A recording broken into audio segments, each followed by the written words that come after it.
The only way you're going to have the kind of character that is going to be able to give you structural integrity and sustain you when the storm comes is if you have a firm foundation and you know who your father is. I'm talking about the God of Abraham, Isaac, and Jacob and them boys. I'm talking about Ruth and Esther and Rahab, that you've come to know what his character is and what his voice sounds like and what he would say and what he would not say. And the reason why you need to know that is because you have an enemy.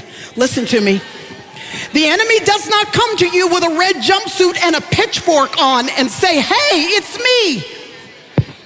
The scriptures say he disguises himself like an angel of light, which means he is doing his best to play you for the fool.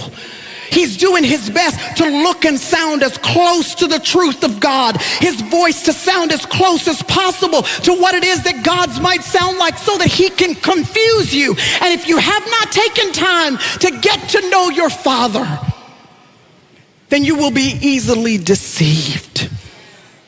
Just get to know who your Father is.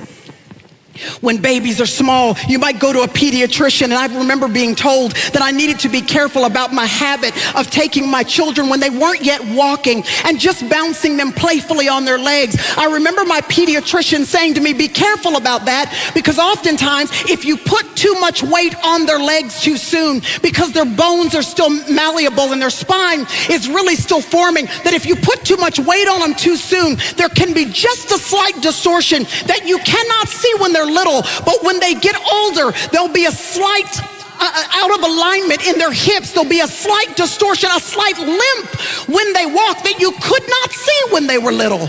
But you can see it when they grow up because there was too much weight put on them too soon. And y'all, we have a generation of Christians that are growing up too fast. Too much weight too soon. They're on their social media feeds teaching Bible study, and they don't even know who their father is.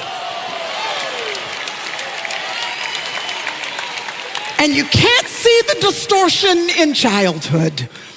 But when they grow up, there's a limp in their integrity. There's a limp in their character.